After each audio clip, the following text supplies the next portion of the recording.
Hey guys, all right, so I need to stop getting too distracted with certain stuff. Anyways, welcome back to the channel. I did promise you guys I was gonna give you like a breakdown on why I was away for so long with my frequent videos. Now just to give an explanation here, because like I said, this video is gonna be some talking. Like my journey here in the trucking industry has been a bit over 3 years now. Been with one company ever since start to where I am right now, basically. So the point I'm trying to come across here with my reason for not being constant, I had some issues. I had some issues with dispatching, my dispatcher at the time. I'm not calling any names. I'm not, I'm pretty sure some of you guys who see the videos, you're aware of the company that I work for and everything like that. So I'm not that type of a, vlogger who puts the name of the company and, no, that's not me. If you my point of this video is to kind of set expectations. All right, that's pretty much the borderline topic of this whole entire thing. It's like from start to finish, from day one coming into the company, they set great expectations for us, great expectations, and I'll be explaining my experience, and I'll also touch on a couple of others that I spoke to a couple friends of mine and everything like that. So when I got in, right, yeah, of course, out the door, I'm gonna say it, I already had my CDL, but I sat on my CDL because I was helping with family issues. I had some family situations that I needed to handle before I came out. So I sat on it for like I think like 3 months, and I believe there's a retention period if you sit on your CDL, even after completing class and everything. You'll have to do some kind of training. Doesn't matter, or whatever the case is, especially if you're a new driver or whatever, like you have no experience or no prior experiences or anything like that. You have to go through some kind of training regimen with the company that you do sign up with. So I asked them to put me in their CDL training class because it doesn't matter if I have a CDL or whatever. I'm new to this or whatever, right? So I went through. They called it. I think they called it a modified course. So they called my course a modified PSD and a modified TNT process, which I don't think they knew what they were saying, but I just went along with whatever it was, which I was happy to just get the additional training because I just wanted to be safe. Anyways, throughout PSD, some of the best experiences and best times I had throughout this whole journey. Made a lot of friends, right? No, I took a lot of, like I had like a group chat, and like I was like, yo, we should all, document our journey. Like I was saying, yo, if anything, like I'll be an advocate for you guys and everything like that. And it was just an exciting situation to be in, right? Anyways, so PSD was over with and everything like that, and like TNT started. Uh, boy, yeah, TNT definitely started. It definitely started. Um, Now this is where the learning process is gonna come into play for all the new drivers out there, and yeah, it was rough. TNT is the roughest part of the starting portion of this whole entire exercise.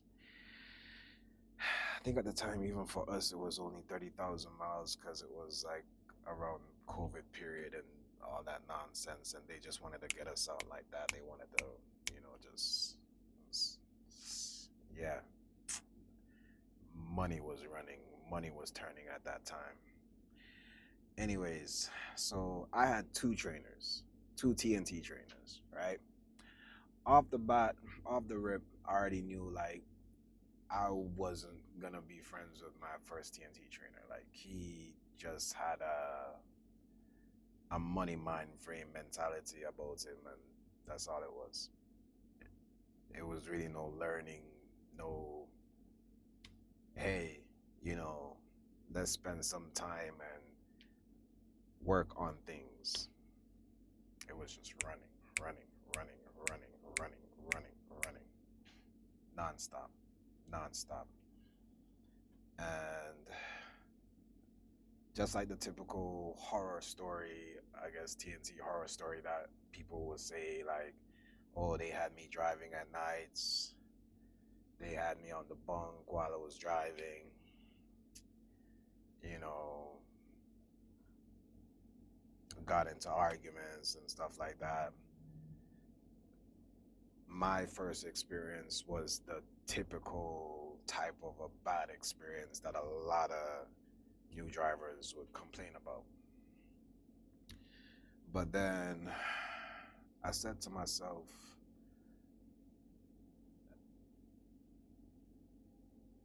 this is a corporation that I'm working with, like for, or contracted through currently right now, whatever. They have branches. It's not just one person that is going to dictate whether if you are here or not. That person has to say to that person who has to also look into numbers to see whether or not if certain things is reaching a level of production, to see whether or not if it's worth it to keep you or not. So I says,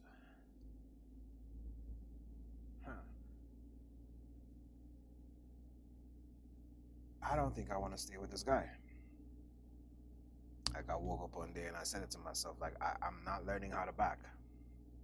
You know, he's not really teaching me anything. Like as soon as he saw that I was able to turn out of the parking lot of the truck stop the very first day, he picked me up in North Carolina and I went through Virginia, West Virginia mountains by myself. You know, like he just sat there, just watched me and saw me just, I was just guessing how to use the Jake brake. I didn't know what I was doing. I was just, excited to be around a truck or in a truck driving at the time. After that, he just left me alone. Every time I got on the phone, every time I got on the steering wheel, he just came back and went to sleep. It could have been a bad situation, basically, is what I'm explaining to you. Anyways, so we were in Florida. I'm thinking that he thought that because he picked me up in North Carolina that I'm actually from North Carolina. Like he doesn't. I told him that's. Anyways, I'm Jamaican. Majority of us, if we're Jamaican, one of two places, either New York or Florida. Florida. We had a load in Florida. I wasn't feeling well.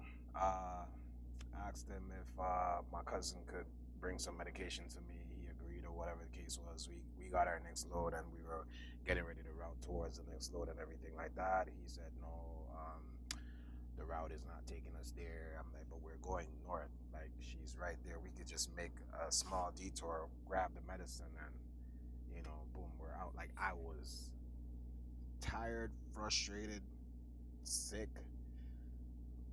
and just done with him at that time. He said no, and I said, okay, if I'm not getting this medication, I'm getting off this truck. Like, straight up.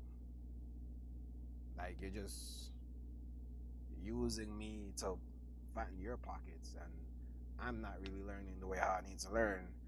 I don't feel well. What's the point? Anyways, long story short, what did I do? I pulled over to the next truck stop, acted like we were getting fuel or something, and I turned around to him. I was like, hey, like, I looked in the back and I was like, hey, Jay, or whatever his name was at the time. I don't even remember his name. So what's the process of this? Because I'm getting off this truck. Do you need to call them, or should I call them and let them know? Like, oh yeah, you could call them.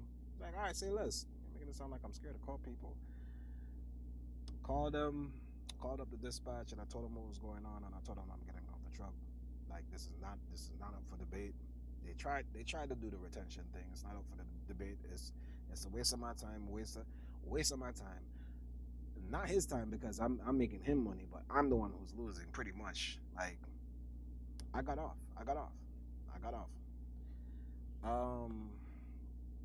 The best decision I've ever made in my career is by getting off of that truck. Is the point that I'm trying to make. And that's going back to the same thing that I said before. The expectations that you're setting for yourself is what is going to dictate how your career line is going to be moving forward from here. I'm not saying that everything I've done in this thing has been perfect thus far, but like, started off flawlessly, I think, in that sense, because I needed to make sure that before I make a decision and I take up a truck, that I have the confidence that I need to have that responsibility, because it's a big responsibility that I see within myself. It's a big responsibility to me. All right. Fast forward. The company had me stay home for a week, and the following week they called me out. They said, hey, we have another trainer, blah blah blah blah blah blah blah blah blah blah blah blah. Right. So went back to North Carolina from Florida. My next trainer picked me up, and I've been friends with that guy since till this day.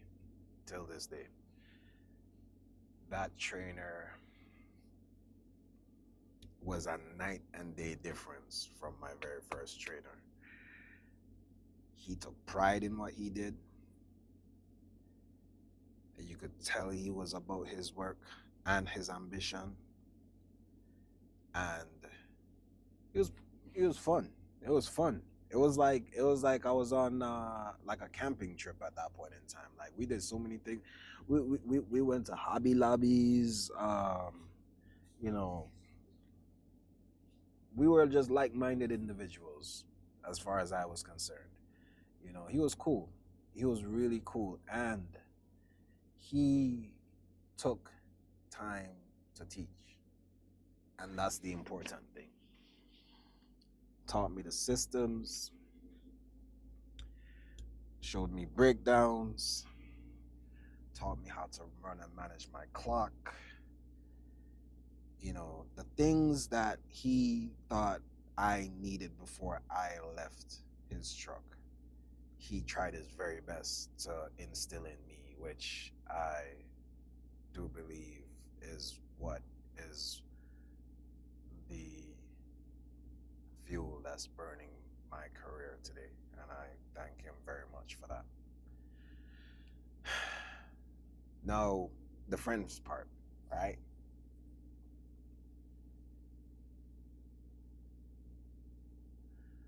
Not all my friends had the same situation. Only one out of the entire group. Like, I think it was like, how many of us? I think it was like 8 to like 11 of us, only one of us out of that group had just a great trainer. Everybody else had assholes. They were bad, bad, bad experiences. Bad experiences. And I was like, so why didn't nobody say anything in the group? Because like I was going through it too, but you know, I handled it, and you know, I got a good trainer now. Like, in a matter of fact, I explained to them what happened with the fight the argument I got into with my first trainer, and everybody was just like, "Oh wow," and you know. But the point I'm trying to make here, guys, is don't be scared to step up and say something.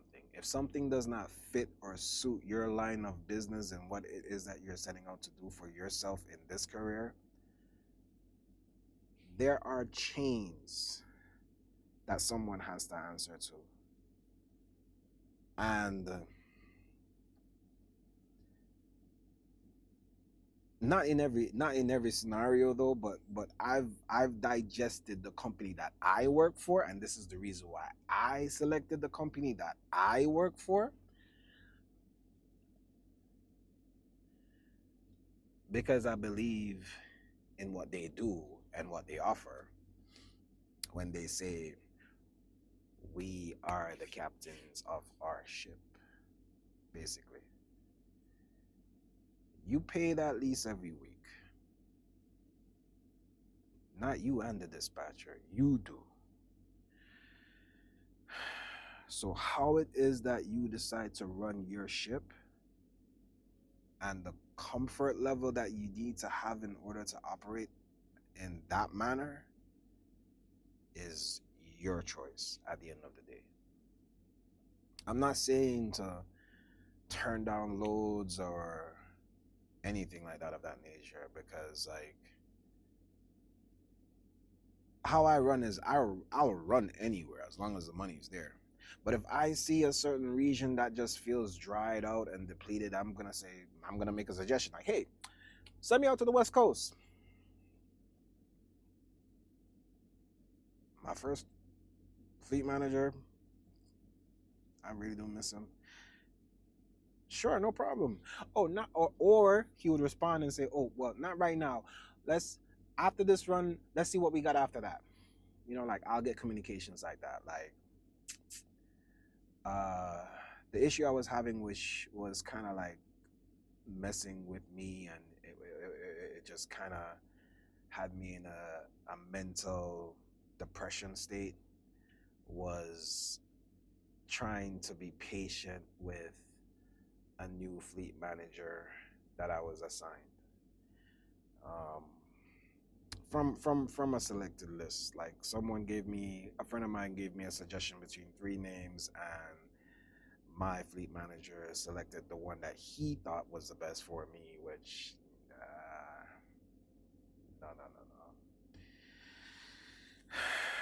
no. The mistake that's being made is that there's a lot of drivers out there who they um, they tend to forget that even though you're here contracted through the company, if you're doing a lease op contract, if you're a lease operator, if you know, and you sign that contract, you're not a company driver. And this is not my first experience with like I had, okay, so it's not like this is my second experience or anything like that with a fleet manager. Like I had to deal with that first trainer's fleet manager, which I let him have it, you know, when I was going through it with him, you know. But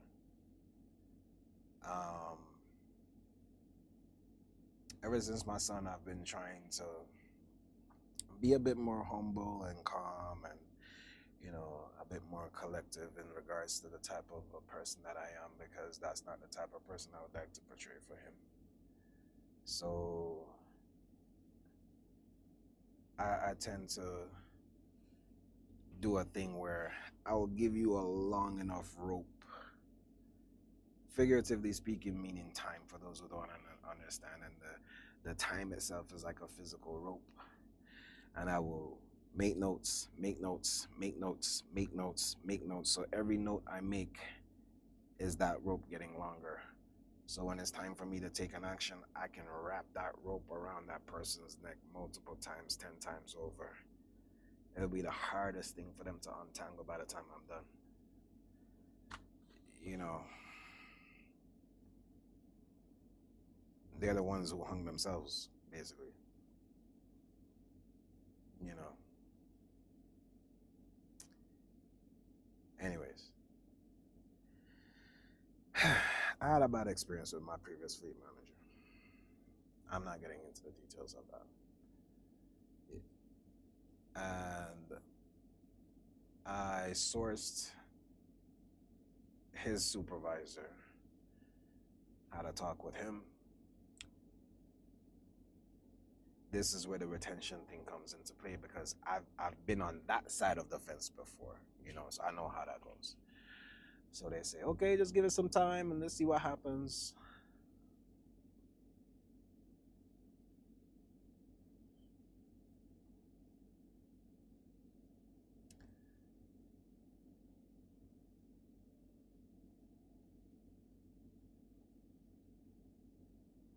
I had to go to my brother's funeral, got back.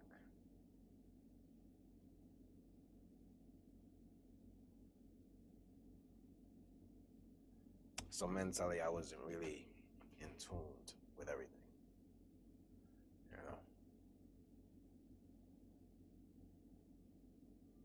But now I am. Reached back out to his supervisor again, said, hey, his time has expired. I would like to explore other options. Goes back to the expectation of it.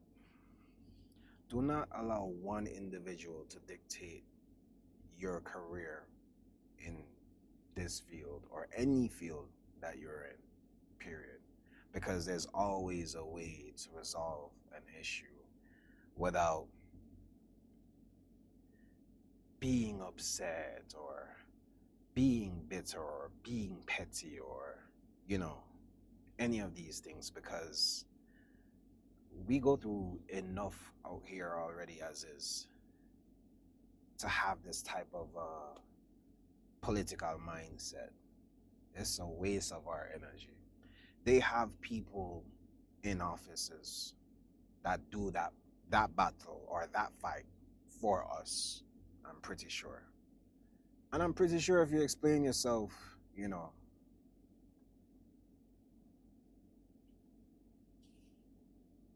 as calm and as civil as you can, like, they'll listen. They will listen. But once you see it turns into a back and forth,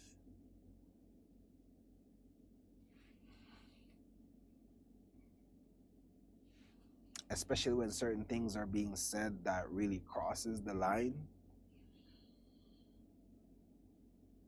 no, take the necessary steps. So that's what I did.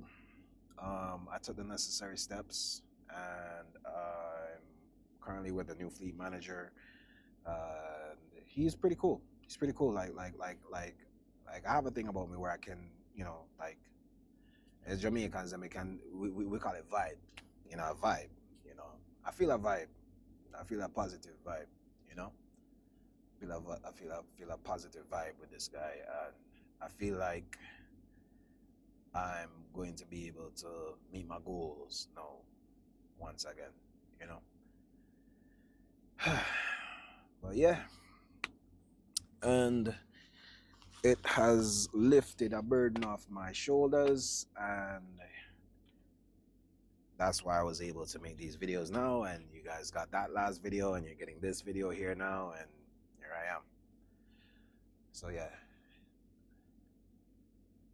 and that's the process I use to deal with that situation. Because I see people in the meetings, the chat. There's a chat in the meetings. And, how do I get rid of this fleet manager? Why do you wait till that point in time? You know that your phone has an app that has phone numbers in there. It has like, it's like a knowledge base. The app, it's like a knowledge base. Like I. If people don't know this by now, like I know some people on here, they say they're IT inclined. IT inclined. I used to do IT. Like I really used to do IT for a living before I did this. Like for real, like cloud infrastructure, security, infrastructure, and things like that, like logs, like, you know, like here now in Prime, well, my company, what they call logs, I never used to call that logs. Like I used to do like logs that would make their heads like hurt. So yeah. And it's because of my experience with those environments that I used to work in before. That's the reason why I was able to, you know, get myself out of that situation. And also with help with, like, patience-wise help with my girlfriend and everything like that, because, you know, I would have been like this. I would have been on that case, like, the very first time I would have been like, no, I don't like this guy.